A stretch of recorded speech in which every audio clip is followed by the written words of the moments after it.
નમસ્કાર. વેબિનારમાં જોડાયેલ દરેકનું સ્વાગત છે. આજે ગિરનારી મંડળનો 816મો વેબિનાર છે. આજના વક્તા છે ખડસુપા અને સુરતના ડૉક્ટર બાબુભાઈ નાકરાણી સાહેબ, જેઓ આપણને આજે ઔષધ નિર્માણ ભાગ 6માં ઔષધ નિર્માણ વિશે વધુ માહિતી આપશે. ડૉક્ટર બાબુભાઈ નાકરાણી સાહેબને વિનંતી કે તેઓ પોતાનું વક્તવ્ય હવે શરૂ કરી શકે છે. નમસ્કાર સાહેબ. જય ધન્વંતરી.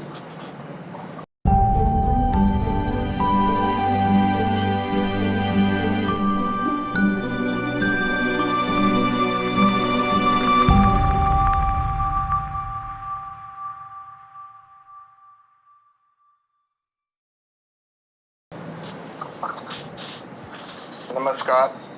જય ધન્વંતરી.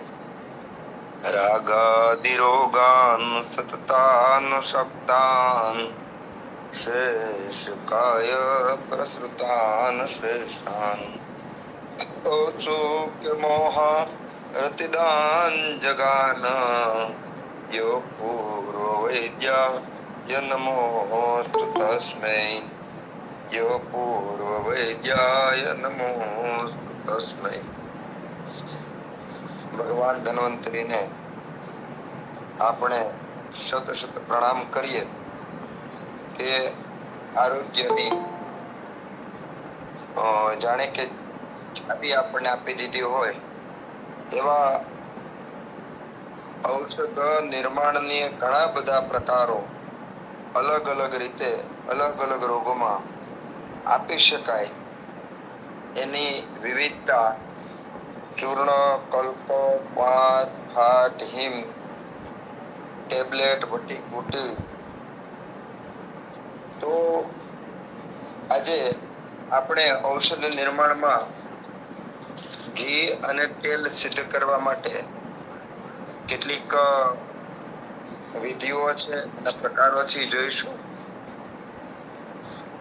પહેલા તો ઘી અને તેલ શબ્દ જોતા અષ્ટાંગ હૃદય અધ્યાય 1નો શ્લોક સરસ મજાનો છે અને એમાં બહુ સરસ મજાનો આપ્યું છે કે વાયુ, પિત્ત અને કફ ત્રણે ત્રણ દોષમાં વાયુને તેલથી જીતવાનો, કફને મધથી જીતવાનો અને પિત્તને ઘીથી જીતવાનો એનું ઉત્તમ ઔષધ એવું આપવામાં આવ્યું છે. જ્યાં શાસ્ત્રની અંદર તેલની યોની ન લખ્યું હોય ત્યાં તલ તેલ લેવાનું, ઘી એટલે ગાયનું ઘી લેવાનું. આ રીતના બહુ વિવરણ અને સ્પષ્ટતા છે. ઘી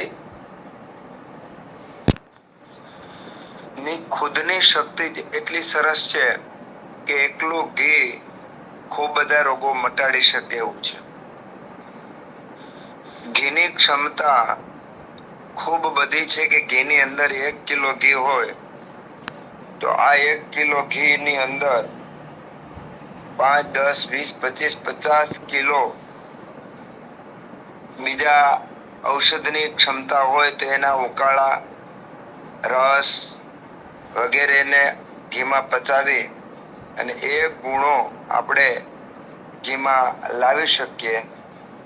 આવી અદ્ભુત શક્તિ ઘીમાં રહેલી છે અને આવા બધા જ્ઞાન જાણવા માટે આપણે આજે ભેગા થયા છીએ. તો ભગવાન ધન્વંતરીને પણ આપણે ખૂબ ખૂબ પ્રણામ કરીએ કે આપણને જિજ્ઞાસા ઉત્પન્ન કરી. ગિરનારી મંડળ જેવા ખૂબ બધા મિત્રો જે જ્ઞાન મેળવવા માટે સતત કોઈક ને કોઈ પ્રયત્ન કરી રહ્યા છે. તેમાંનું આજનું આપણો આ ઘૃત સ્નેહની અંદર ઘૃત અને તેલ એ બનાવવાની રીત અને એની પણ આપણે ચર્ચા કરવાના છીએ. આપણે આગળમાં જોયું કે ચૂર્ણ, કલ્ક, વાત આ બધાયનું તો આપણે ઘણું બધું વિવરણ જોયું, ખૂબ બધા રોગોમાં ઉપયોગ થાય એવું પણ જોયું. ચૂર્ણ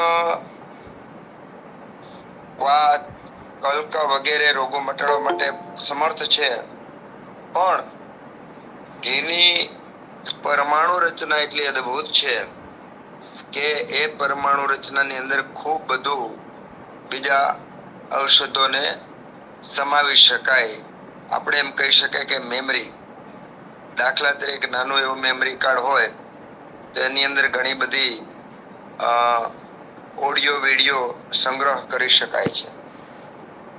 પાણીના પરમાણુમાં પણ આ ક્ષમતા ઘણી છે, વાયુના પરમાણુમાં પણ આ ક્ષમતા ઘણી છે કે એક નાના અણુ પરમાણુમાં બીજી ઘણી બધી વસ્તુઓ સેવ કરી શકાય છે. એ પદ્ધતિનો ઉપયોગ આપણને આચાર્યોએ ઘૃત અને તેલ આદિ સ્નેહોને સિદ્ધ કરવા માટે સિદ્ધાંત આપ્યો છે.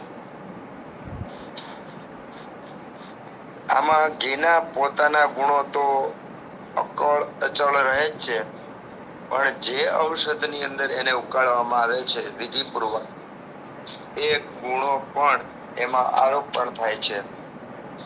બીજો વિશેષ એ છે કે દાખલા તરીકે ઘી છે તો ઘીનો પાન કરવાથી ઘી પૂરેપૂરા શરીરમાં જલ્દી પ્રસરી જાય છે, સૂક્ષ્મમાં સૂક્ષ્મ સ્ત્રોતો સુધી પ્રસરી જાય છે, તેલ પ્રસરી જાય છે. એટલે ઘણીવાર ચૂર્ણ કે ક્વાથ ઉપયોગ ન કરતા હોય, કરી શકતા હોય, અથવા એનો ઉપયોગ કરવો અઘરો હોય એવી જગ્યાએ આ ઘી અને તેલનો ઉપયોગ કરી અને જાજા બધા ઔષધને બહુ થોડા એવા માપની અંદર પણ કન્વર્ટ કરી શકાય એવી એક આ સૂક્ષ્મ વિદ્યા છે, જે વિદ્યા આપણે ઔષધ બનાવવાની અંદર છે. અને એમાં ઘણા બધા રોગો ઉપર, રક્તપિત્ત ઉપર હોય, આંખના રોગો ઉપર હોય, ચામડીના રોગો ઉપર હોય, આયુષ્ય માટે હોય, તો વગેરે માટે અલગ અલગ ઘી અને તેલ અલગ અલગ ઔષધોથી સિદ્ધ કરવા માટે આજે આપણે થોડી ઘણી ચર્ચા કરીશું. હવે સિદ્ધ કરેલ તેલ હોય તો આ તેલ ટીબી છે, ગાંડપણ છે, ગર્ભિણી સ્ત્રી માટે કોઈ રોગ હોય તો એ પણ દૂર કરે. અને આ રીતના વાયુના રોગો આપણે સામાન્ય રીતે નારાયણ તેલ છે, મહાનારાયણ તેલ છે, માશાદી બલા તેલ, શતાવરી તેલ, અલગ અલગ રોગોમાં આપણે બનાવીને ઉપયોગ કરીએ છીએ. સામાન્ય રીતે અત્યાર સુધીમાં આપણને આ વૈદો અથવા ફાર્મસી પૂરતું મર્યાદિત હતું. વૈદો બનાવવા માંડ્યા, પણ હવે આયુર્વેદને લોકભોગ્ય બનાવવા માટે, આયુર્વેદ ઘર ઘર ને વ્યક્તિ સુધી આયુર્વેદને જીવતું રાખવા માટે આપણા ગિરનારી મંડળ દ્વારા જે વેબિનાર ચાલી રહ્યો છે એમાં આપણે બધા આ ઔષધો નિર્માણ કરવાનું જ્ઞાન મેળવી અને જનમાનસ સુધી પહોંચાડવા માટે યત કિંચિત પ્રયત્ન કરીએ.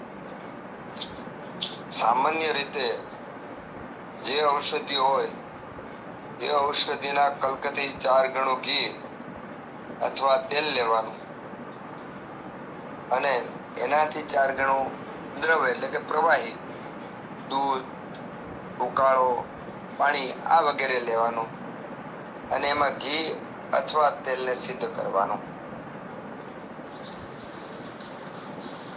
ફરીવાર આપણે એનું માપ જોઈ લઈએ. આ બેઝિક પ્રિન્સિપલ છે. પછી જ્યાં શાસ્ત્રને થોડો ઘણો ફેરફાર કર્યો હોય તો ત્યાં આપણે વધારે અથવા ઓછું પ્રમાણ લઈ શકીએ છીએ. આઈડિયલ પ્રમાણ એ છે કે કલ્કથી 4 ગણું ઘી હોય અને એનાથી 4 ગણું દ્રવ પદાર્થ એટલે દૂધ, ઉકાળો, પાણી વગેરે એ લેવાનું. એમાં ઘી અથવા તેલને સિદ્ધ કરવાનું. દાખલા તરીકે 1 કિલો ઘી સિદ્ધ કરવું હોય તેમાં 250 ગ્રામ કલ્ક લેવાનો અને એની અંદર દાખલા તરીકે પાણીનો ઉપયોગ કરવાનો હોય તો 4 લીટર પાણી અથવા દૂધનો ઉપયોગ કરવાનો 4 લીટર દૂધ અને 1 કિલો ઘી. આ રીતનું પ્રમાણ છે એ પ્રમાણ લઈ અને ધીમે ધીમે દાખલા તરીકે જે ક્વાથ અથવા પાણી લીધું છે એ બળી જાય એ રીતનું ધીમો ધીમો અગ્નિ રાખી અને હલાવતા હલાવતા જ્યારે પાણી પૂરું બળી જાય અને માત્ર ઘી બાકી રહે ત્યારે એને અગ્નિ ઉપરથી ઉતારી લેવાનો અને ઉતાર્યા પછી સુગંધિત કરેલા સાફ કરેલા વાસણની અંદર વ્યવસ્થિત ગાળી અને ભરી લેવાનું. આ રીતનું ઘી સિદ્ધ થાય છે. તેલને પણ આ જ રીતનું સિદ્ધ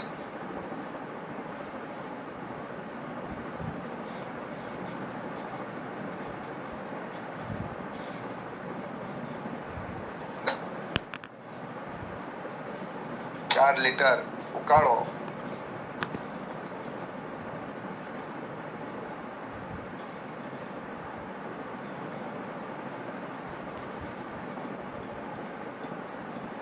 ઉકાળા ટોટલ બળી જાય માત્ર ઘી જ રહે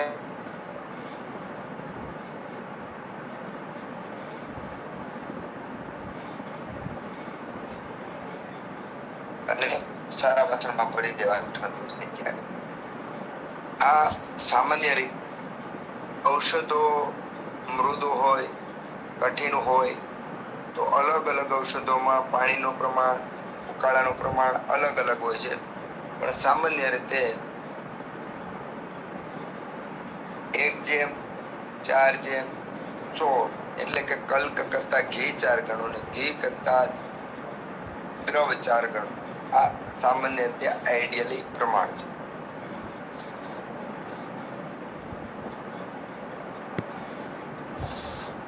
જ્યારે આ ઉકાળો હોય એની અંદર ગળો જેવી કે એવી લીલા ઔષધો હોય તો એનો રસ 4 ગણું પાણી નાખવાનું. ગરમાળો વગેરે કઠણ હોય, સૂકા ઔષધો હોય, દશમૂળ વગેરે મધ્યમ ઔષધિના કાઢાને માટે 8 ગણું પાણી મેળવવાનું. અને પદ્મકાષ્ઠ એટલે કે કમળ અને એનું કાષ્ઠ એવી ઔષધિ હોય કે જેમાં કઠિનતા વધારે હોય તેમાં 16 ગણું પાણી નાખવાનું. 1 થી 4 તોલા સુધી પ્રમાણમાં કહેવામાં આવે એવી ઔષધિ જો કાઢો કરવાનો હોય તો એમાં 16 ગણું પાણી નાખવાનું. અને 4 તોલા થી 16 તોલા સુધી પ્રમાણમાં જે લેવાનું કીધું હોય તો એવી ઔષધિનો ક્વાથ કરવાનો હોય તેમાં 4 ગણું પાણી લેવાનું. અને ખાલી પાણીથી જ સ્નેહ સિદ્ધ કરવાનો હોય તો સામાન્ય રીતે જે કલ્ક હોય એ કલ્ક સ્નેહથી ચોથા ભાગનો હોય. કલ્ક એટલે કે આપણે અગાઉ જોયું તો ચટણી બનાવે એવું અને એમાં 4 ગણું પ્રવાહી અને એ રીતે સિદ્ધ કરવાનો છે.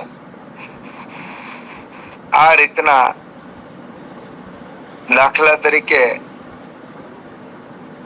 દૂધ, દહીં, ધતુરો વગેરેના રસમાં કોઈ સ્નેહ સિદ્ધ કરવો હોય તો એમાં સ્નેહનો 8મો ભાગ કલ્ક મેળવવાનો.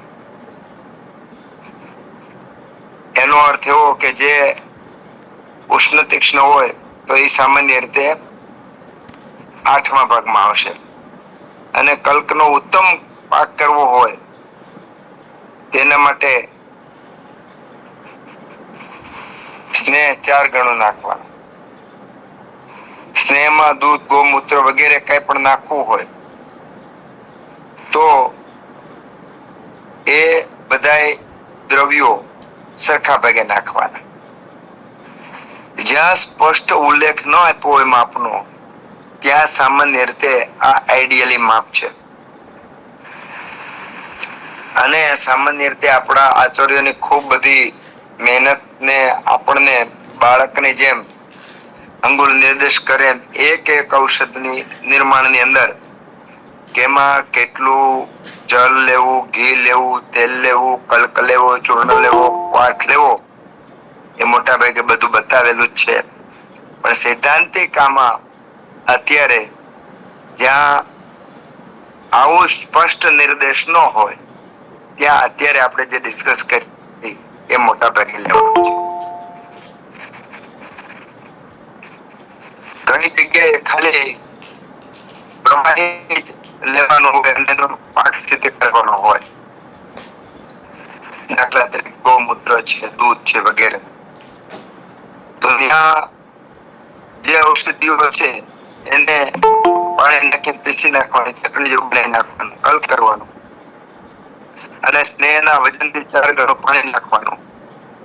અને આ સ્નેહમાં ઔષધિનો કલ્ક નાખવાનો ન હોય તો પાણીને દ્રવ પદાર્થમાં ઘી ને તેલનો સ્નેહ દ્રવ પદાર્થના જેટલા જ વજનને લઈ અને પાણી બળી જાય, માત્ર ઘી ને તેલ બાકી રહે ત્યાં સુધી ઉકાળવાનું. આ રીતનું સામાન્ય રીતે આપણને બેઝિક પ્રિન્સિપલ તરીકે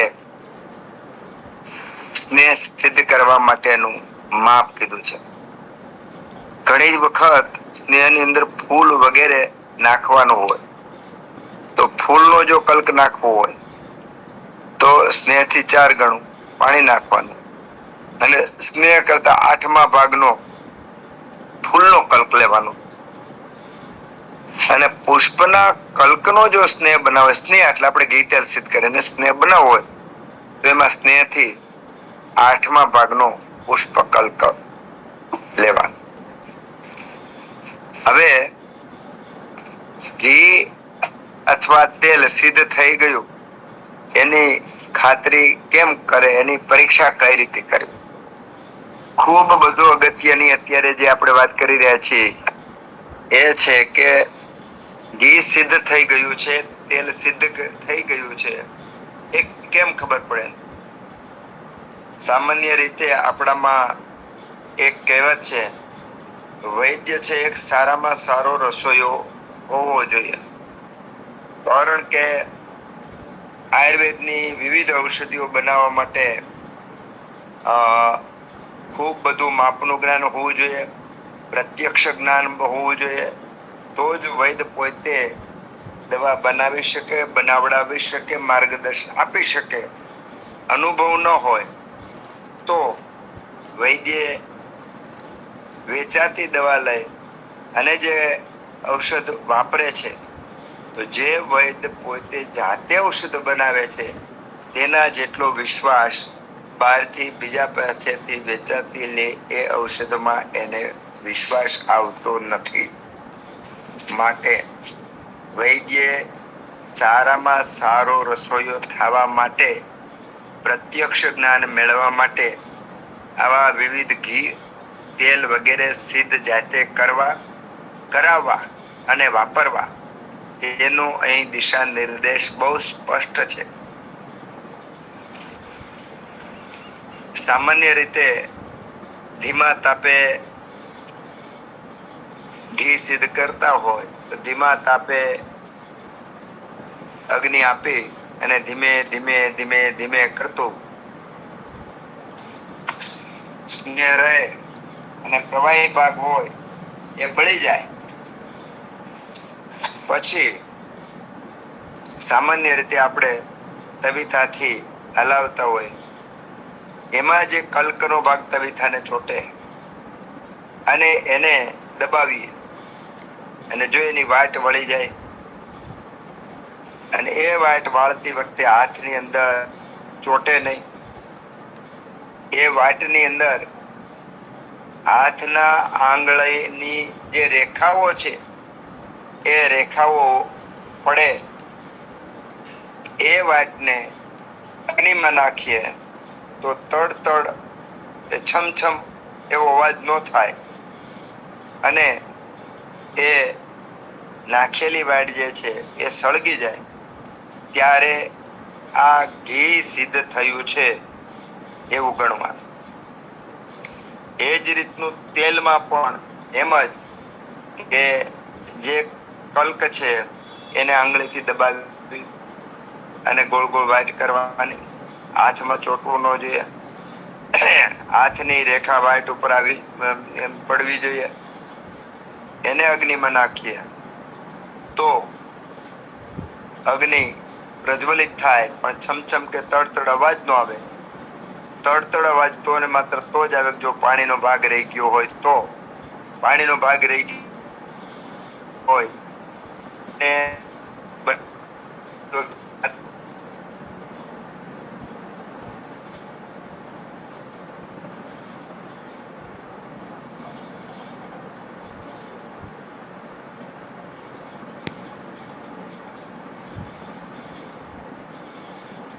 સ્નેહ બનાવીએ એ વખતે ઉકળતા એની ઉપર ફીણ આવવા માંડે અને જ્યારે ફીણ બેસી જાય ને અંદરની ઔષધિઓ લાલાશ પડતા કલરની બની જાય, સુગંધ જે ઔષધિઓ નાખી છે ઘી અથવા તેલ બનાવવામાં એ ઔષધિઓની ગંધ આવવા માંડે ત્યારે તેલ કે ઘી સિદ્ધ થયા છે એવું જાણવું, તૈયાર થયા છે એવું જાણવું. દાખલા તરીકે રસોડાની અંદર વઘાર થાય તો વઘારની એક વિશિષ્ટ ગંધ આવે છે અને વઘાર ઉપરથી જે રસોઈ બની છે એની સ્વાદિષ્ટતા એ વધી જાય છે. પછી ઈ વઘાર કરેલ શાક હોય કે દાળ હોય એને ધીમા તાપે ઉકાળે અને બરાબર બની જાય એટલે એક વિશિષ્ટ પ્રકારની ગંધ આવે છે. પછી ખીચડી હોય, શાક હોય તો એ ગંધને કારણે દૂરથી જ ખ્યાલ આવી જાય કે શાક વગેરે જે છે કે ખીચડી છે એ બની ગયા કે નથી બની ગયા. એવી જ રીતે ઘી કે તેલ સિદ્ધ કરતી વખતે અંદર જે ઔષધિઓ નાખી છે એ ઔષધિઓ લાલાશ પડતો સહેજ કલર પકડી લે અને એની જે સુગંધ છે એ આવવા માંડે તો આ સ્નેહ સિદ્ધ થયો છે એના લક્ષણો. પેલું વાટ વળે, બીજું એ વાટ ઉપર આંગળીની રેખા પડે, ત્રીજું એ વાટ કલ્ક છે હાથમાં ચોટે નહીં, અને પછીનું લક્ષણ છે એ વાટ અગ્નિ પર નાખીએ તો તડ કે છમછમ થયા વગર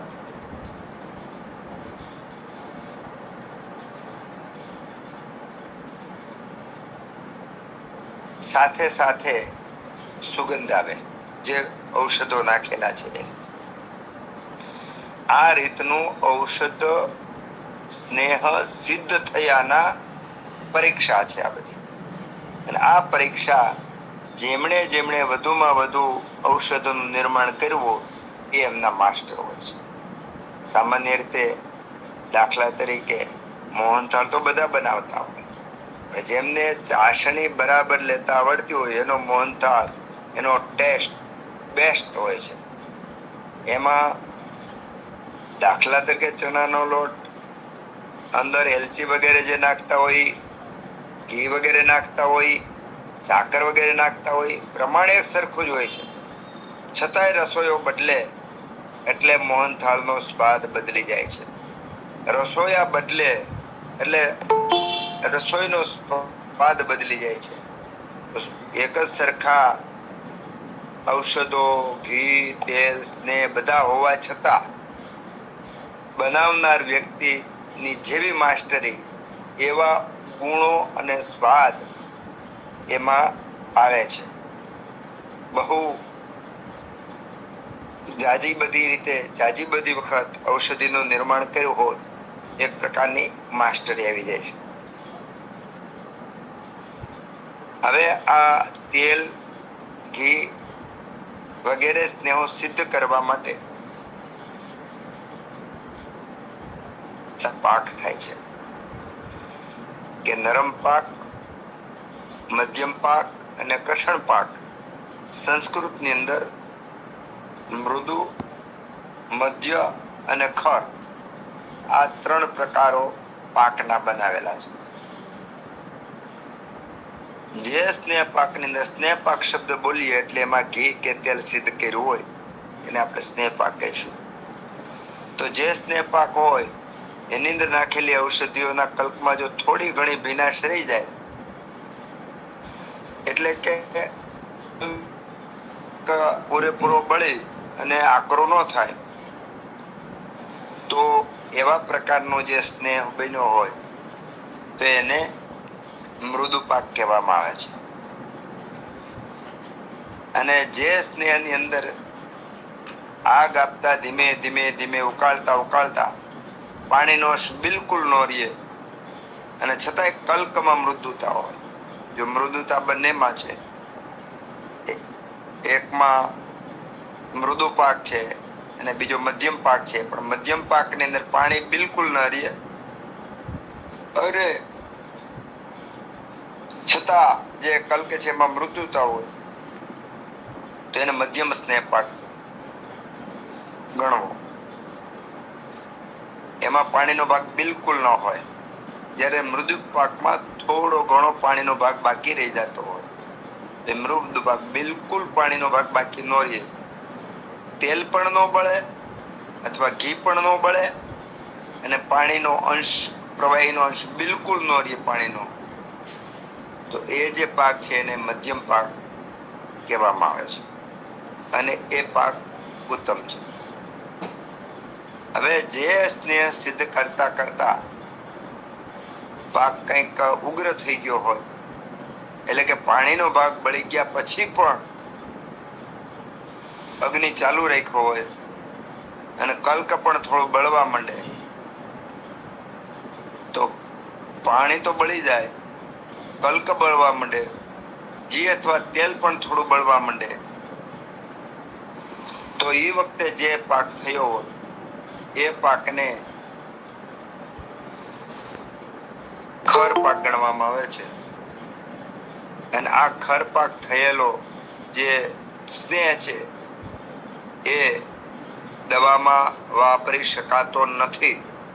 એ દાહ કરનાર છે, એટલે કે બહુ ગરમ પડે છે અને ગુણ વગરનો થઈ જાય છે. તો ખર પાકમાં બનેલી જે વાટ છે એક તો બનતી નથી, કઠણ થઈ જાય છે.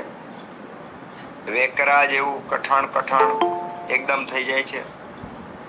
સ્નેહ અંશ બિલકુલ હોતો નથી, સ્નેહ જ પેલા પાણીનો બિલકુલ ભાગ હોતો નથી, પણ સ્નેહ બળી ગયો એટલે કે ઘી કે તેલ બળી ગયો હોવાને કારણે એ કાકરાની વાટ વ્યવસ્થિત બનાવી શકાતી નથી.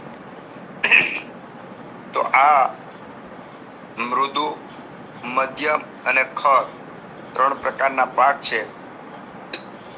ખર પાકનો કોઈ પણ પ્રકારનો આભ્યંતર ઉપયોગ કરી શકાતો નથી પીવામાં કે એમાં. જ્યારે મધ્યમ પાક ઉત્તમ છે અને મધ્યમ પાક લાંબો સમય સુધી રાખવા છતાં એ બગડતું નથી અને મૃદુ પાક થયો હોય તો એવા ઘી કે તેલની અંદર અમુક સમય થાય એટલે એમાં ઘણીવાર ફૂગ લાગી જાય, ઘણીવાર એમાં નીચેના ભાગમાં અથવા ઉપરના ભાગમાં સ્નેહથી અલગ પ્રકારનું કાળું પ્રવાહી હોય એવું બૂંદ હોય એવા દર્શન થાય છે. સ્નેહ પાક જો કાચો રહી ગયો હોય અને એમાં ઔષધિનો પાક કાચો રહી ગયો તો ઔષધિનો ગુણ બરાબર આવતો નથી. અને આવો જે સ્નેહ પાક થયો હોય, કાચો રહી ગયો હોય તો એ જે તે દર્દીને અગ્નિ મંદ કરનાર છે, એટલે એ પચવામાં ખૂબ ભારે હોય છે.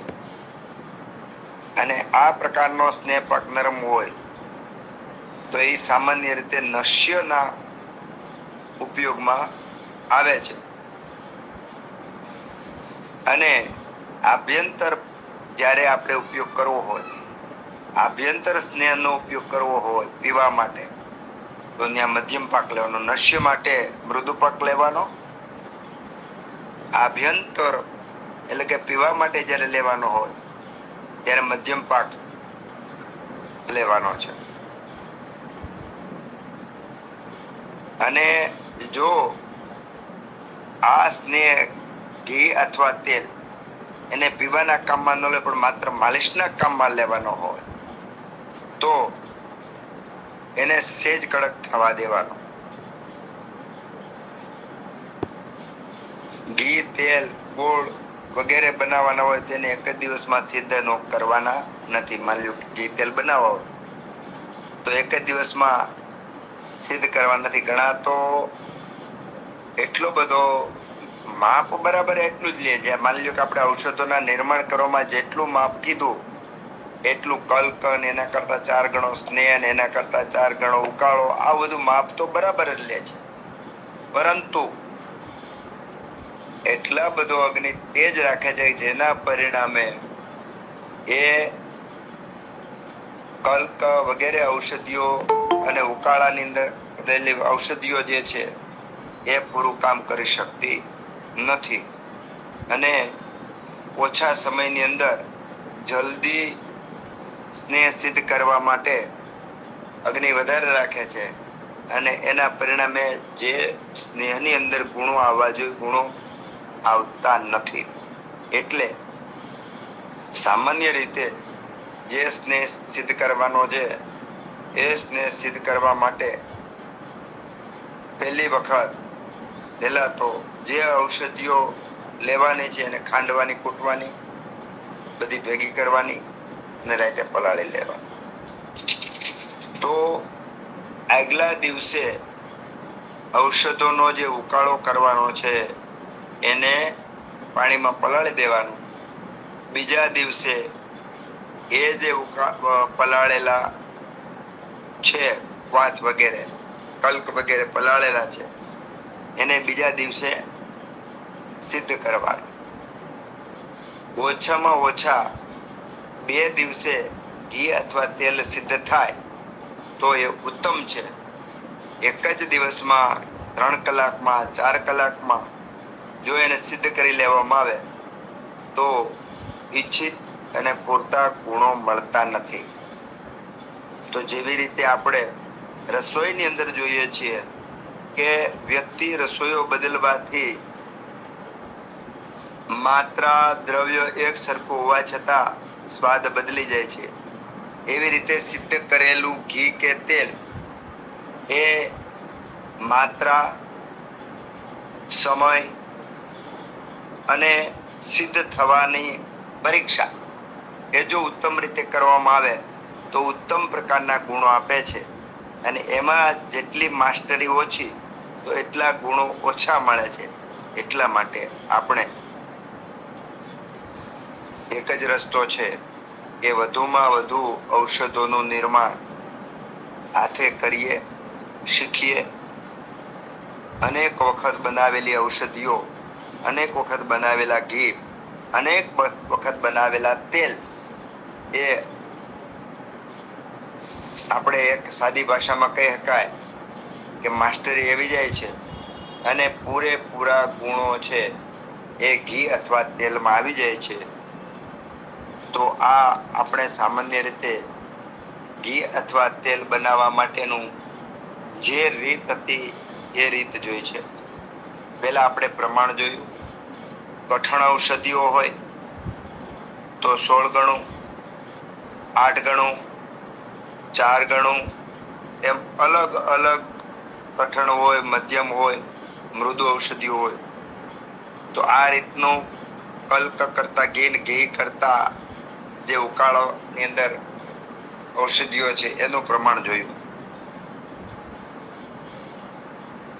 તો આ પ્રમાણ જાળવવું એ સંહિતા અને શાસ્ત્રના નિયમ પ્રમાણે ચાલવા બરાબર છે. ત્યાર પછી ઘીને મૃદુ, મધ્યમ અને ખર પાક, એ પાકની પરીક્ષા કરવી એ પણ એના કરતા પણ વિશેષ માસ્ટર એને જરૂર છે. એટલા માટે સાવચેતી વધારે રાખી અને ઔષધ નિર્માણ કરવામાં આવે તો ઉત્તમ પ્રકારનું ફળ આપે છે. આપણે સામાન્ય રીતે અત્યારે ઘી અને તેલ સિદ્ધ કરવા માટેની જે રીત જોઈ, વાતો જોઈ, એટલે થોડું આપણે ઘી અને તેલ ઉપર પણ થોડો વિચાર કરવો ઘટે. સામાન્ય રીતે આપણે મોટા ભાગના બધા ઘી સિદ્ધ કરવા માટે ગાયનું ઘી લેતા હોઈએ છીએ. આજે ધીમે ધીમે ગૌવંશ ઓછો થતો જાય છે, પશુપાલન ઓછું થતું જાય છે અને એની સામે સંખ્યા વધતી જાય છે. માનવોની, વપરાશકારોની સંખ્યા વધતી જાય છે. એના પરિણામે માંગ વધતી જાય છે. જ્યાં ઉત્પાદન કરતા માંગ વધે એટલે ત્યાં બે વસ્તુ થાય. એક તો ભાવ વધે અને બીજું ડુપ્લિકેશન થવાની શક્યતાઓ વધે. આપણે રોજિંદા જીવનમાં જે કાંઈ ચીજ વસ્તુ વાપરીએ છીએ એમાં વધુમાં વધુ જો કાળજી રાખવી પડતી હોય આ યુગમાં અત્યારે, તે પાણી, તેલ, ઘી અને મધ. તો ઉત્તમ પાણી વાપરવા માટે આપણે વેબિનારની અંદર વર્ષા જલ, એમાં મઘાનું, સ્વાતિ વગેરેના જલનું અલગ અલગ મહત્વ આપણે જોયું. તો આરોગ્ય પ્રાપ્તિ માટેના ઘણા બધા નિયમો જે છે એમાંનું એક સારામાં સારું, નિત્ય સતત 24 કલાક આપણે જો જરૂર પડતી હોય તો પાણીની, એ શુદ્ધ અને સારું પવિત્ર પાણી હોય તો આરોગ્ય આપનારું છે. એ જ રીતનું ઘી. આજના આપણા આ યુગમાં ગૌશાળા એકલી ઘી પૂરું પાડી શકે એવી શક્યતાઓ નથી. ફરીવાર જાગૃતિ આંદોલનો ચાલે છે ગૌવંશ વધારવા માટે. એમાં ગૌવંશની અંદર, ભારતની અંદર અત્યારે બે વસ્તુ છે. એક તો ચિંતા કરવા જેવી છે કે સંકર ગાય, સંકરણ કરેલી ગાયનું વધુમાં વધુ પ્રોડક્શન થાય, એના માટે વધુમાં વધુ એ ફેલાય, એના માટે ઘનિષ્ઠ પ્રયત્નો કરવામાં આવે છે. કે જે પ્રયત્નો આપણને આયુર્વેદની અંદર બતાવેલી ગાયની જે રચના છે એમાં ખૂંદ હોવી જોઈએ, એ ખૂંદ વગરની ગાય જે છે એના કારણે સૂર્યકેતુની જે નાડી એમાંથી પસાર થાય, સૂર્યના કિરણો એમાંથી પસાર થાય અને જે ઉત્તમ દૂધની, સુવર્ણયુક્ત દૂધની, પૂરેપૂરા ગુણોથી ભરપૂર જે દૂધ મળવું જોઈએ એ દૂધ મળતું નથી. અને કહેવાય ગાયનું દૂધ, પણ ગાયના દૂધનો ફાયદો મળતો નથી.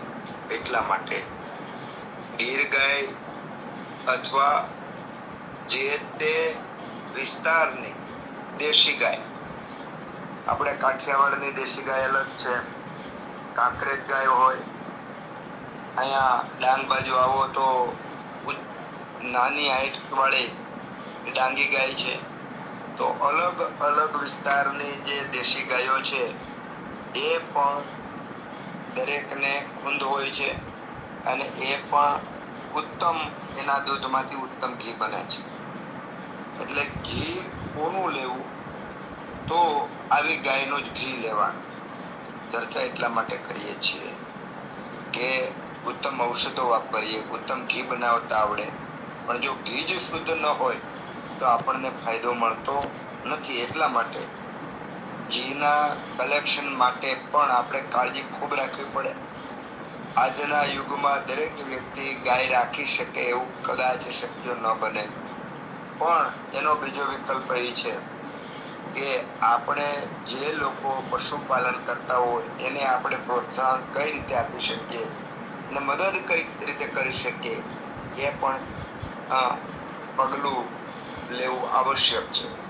અત્યારે સિટીની અંદર જેવી રીતે વિદ્યાર્થીઓની હોસ્ટેલો છે એવી રીતે ગાયોની પણ હોસ્ટેલો કઈક અંશે સુરતમાં, અમદાવાદમાં, રાજકોટમાં વગેરે શહેરોની અંદર ગાયોની હોસ્ટેલો કરવામાં આવી છે.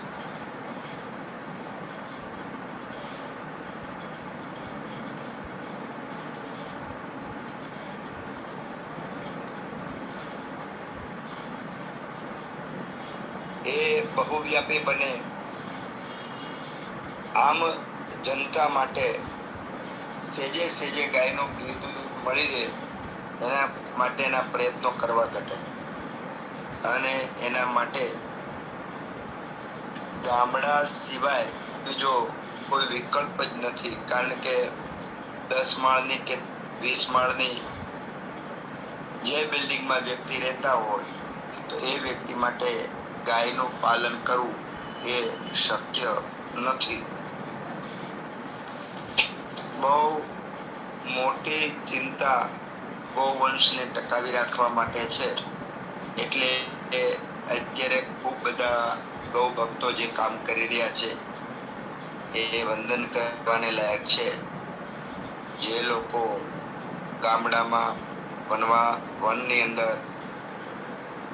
કે આવા પ્રાંતમાં કામ કરે છે તો એ લોકો માટે આ પશુપાલન એક આધાર બને, જીવન નિર્વાહનો આધાર બને. એના માટે ઘણા બધા મિત્રો જે મદદ કરી રહ્યા છે. તો આપણે શું કરી શકીએ બાબતમાં? તો આપણે માની લો કે વૈદ્યોને ઘી જોતું હોય તો ભરવાડ છે, રબારી છે, ખેડૂ છે, જે અંગત હોય એને આપણે સારો એવો ભાવ પણ આપી શકીએ. માની લો કે અત્યારે ગામડામાં ગાયનું ઘી 1200, 1500, 2000 કિલો મળતું હોય તો 200, 500 વધારે કે તો પણ આપીને આપણે એને પોષણ આપીએ. કારણ કે સામાન્ય રીતે ગાયના દૂધમાં ઘી બનાવવા માટે 28 થી 32 લીટર ગાયનું દૂધ હોય ત્યારે એમાંથી 1 કિલો ઘી મળે છે. શહેરની અંદર ગાયનું દૂધ સામાન્ય રીતે 80 રૂપિયાથી લઈને 120 રૂપિયાનું લીટર મળે છે. ખાલી ગણતરી કરવામાં આવે કે 30 લીટર દૂધ ઓછામાં ઓછું 3000 રૂપિયાનું થાય, એમાંથી 1 કિલો ઘી બને છે.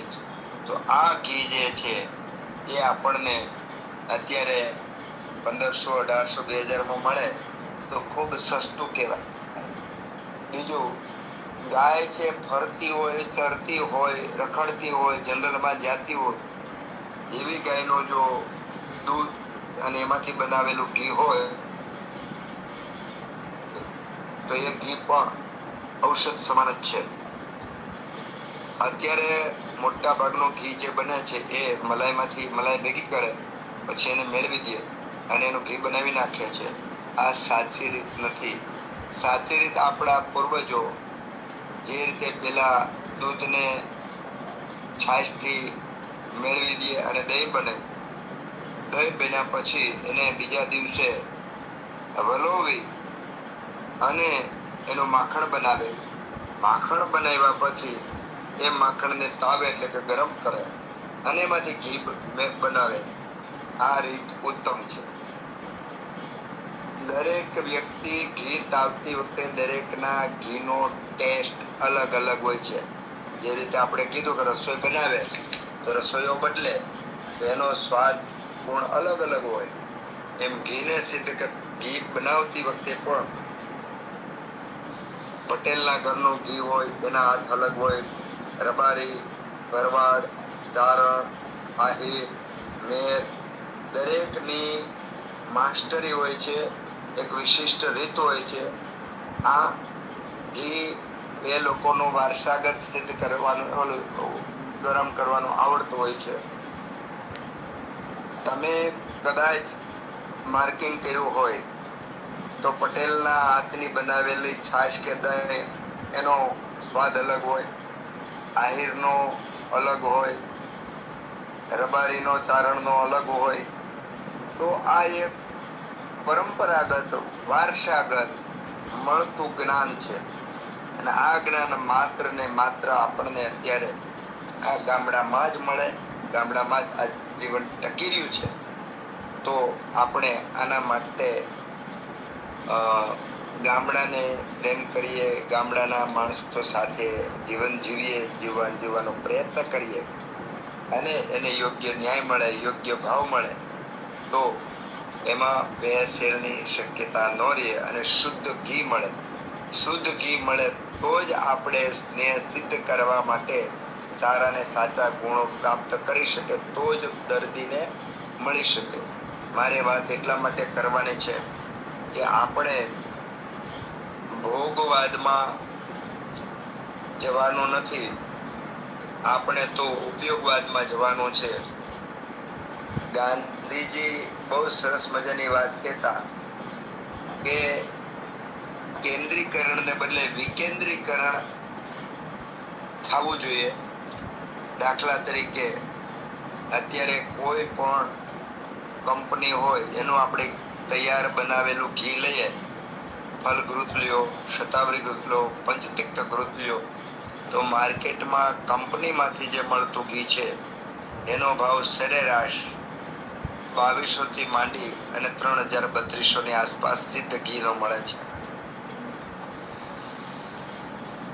થોડી વાત એ પણ મારે કરવી ઘટે છે કે સામાન્ય રીતે આ કંપનીઓ જે ઘી આપે છે એમાં 40 થી 50% સીધું ડિસ્કાઉન્ટ આપે છે હોસ્પિટલો વગેરેને. એમાં પાછા એજન્ટ એજન્સી એના કમિશન, એમાં ફરીવાર પાછું એનો પેકિંગ ને લેબર નો ચાર્જ, એમાં બિલના જીએસટી ને એનો ભાગ, એમાં પાછો કંપનીનો પોતાનો નફો. આ જ્યારે કાઢતા સરેરાશ લાસ્ટમાં આવો તો 500 થી 600 રૂપિયાનું સિદ્ધ ઘી દર્દીના હાથમાં પહોંચે છે. દર્દી 3000 ચૂકવે છે, પણ આ કમિશન ને બધું બાદ કરતા જાઓ તો 500 થી 600 રૂપિયાનું સિદ્ધ ઘી કોઈ કાળે શક્ય નથી. એનો સીધો સાદો અર્થ એવો થાય કે આ વાપરવા લાયક નથી. ઘણી બધી કંપનીઓ ખૂબ સારું ઘી બનાવે છે પણ એ સસ્તું નહીં આપી શકે, કારણ કે કોસ્ટ જ એટલી ઊંચી થાય છે. 1 કિલો ઘી સિદ્ધ કરતા હોય ત્યારે જ્યારે એને ઉકાળીને ગાળીને આપણે હાથમાં લઈએ ત્યારે 700 કે 800 ગ્રામ આપણા હાથમાં આવે છે.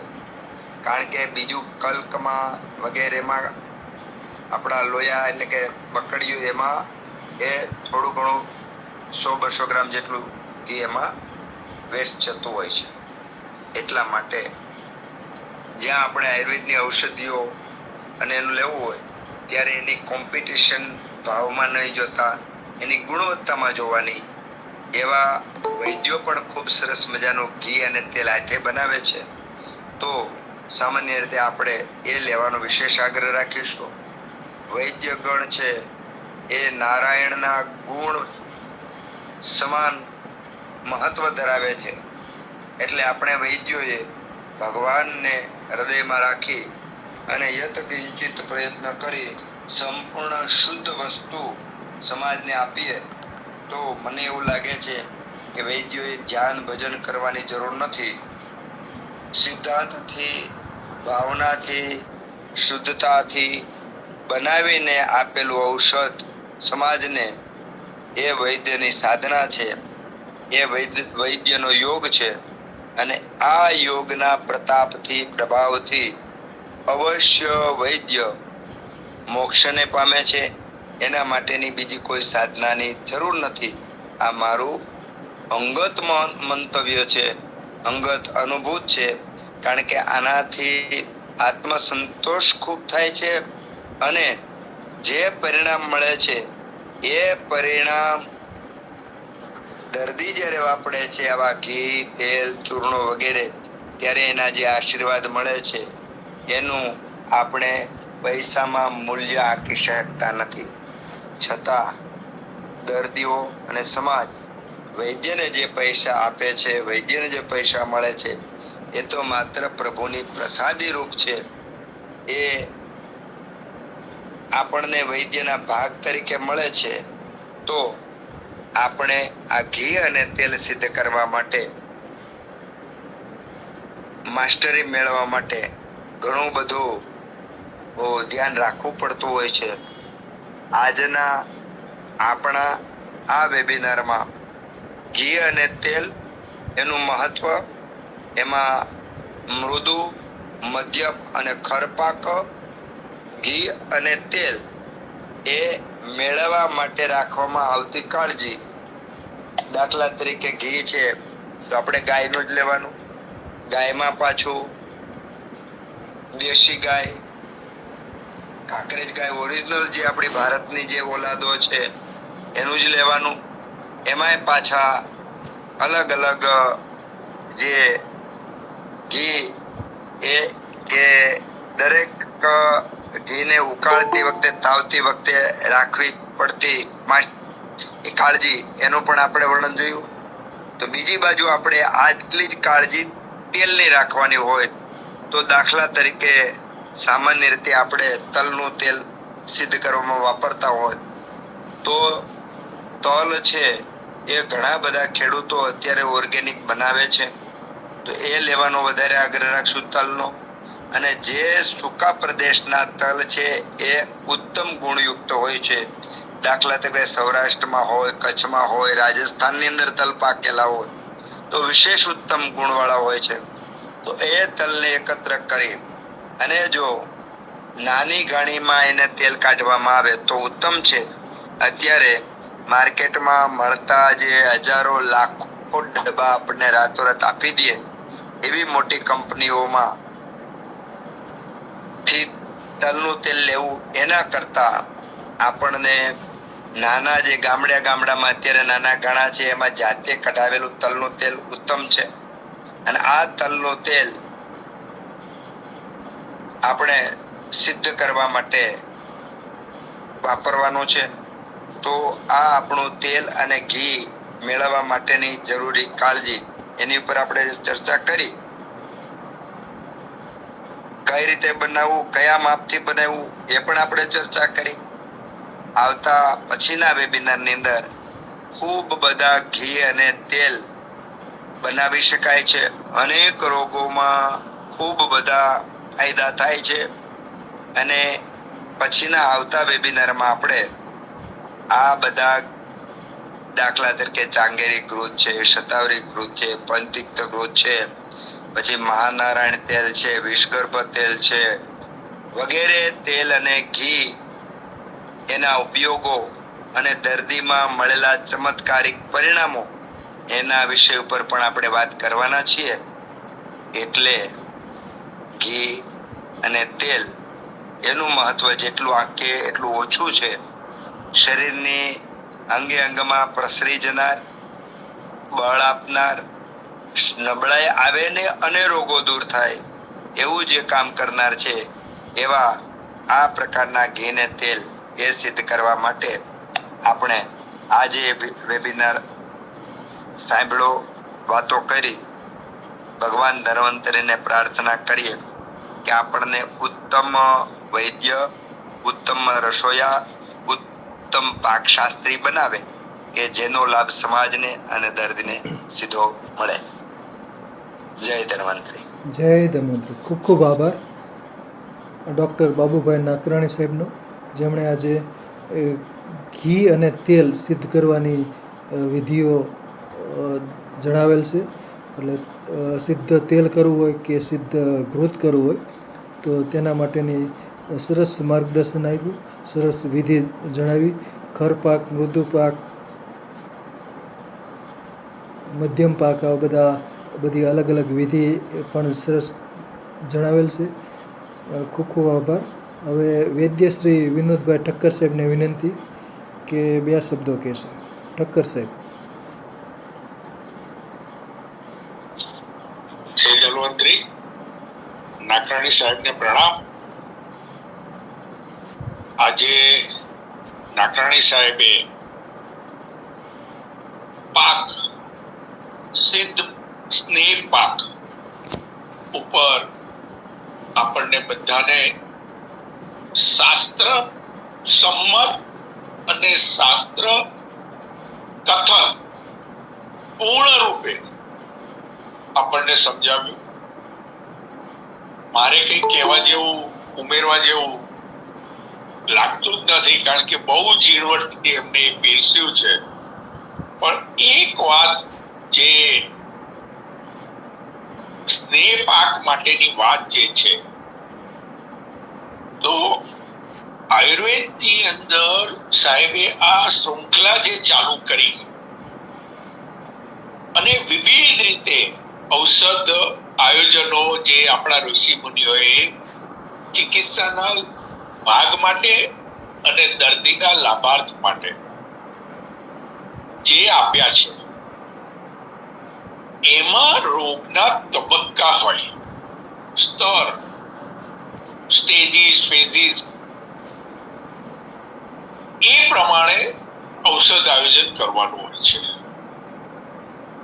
હવે સ્નેહ જે છે એમાં સાહેબે જે અત્યારે ગ્રીતની વાત કરી, ઘીમાં સિદ્ધ ગ્રીતો, બહુ સાચી વાત કીધી કે વર્તમાન સમયમાં બજારમાં કોઈ પણ ભલે કંપની મોટી નાની એ વસ્તુ આપણે કઈ એ નથી કરવું, છણાવટ નથી કરવી, પણ ગુણવત્તા અને ભાવ એ તો અવશ્ય આપણે જાણવું જોઈએ. પૈસા આપીને પણ રોગનું પરિણામ ન મળે અથવા અલ્પ મળે,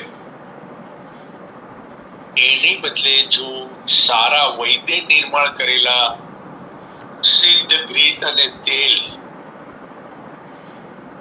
જો આપણે પસંદ કરીએ તો પરિણામ પેલામાં 4 બોટલ પીધા પછી કદાચ 25% 50% પરિણામ મળે, અને વૈદ્ય નિર્મિત જે સિદ્ધ બનાવ્યું હોય સ્નેહ પાક, એ કદાચ પહેલી બોટલથી જ તમને પરિણામ દેખાડતું જણાઈ આવે.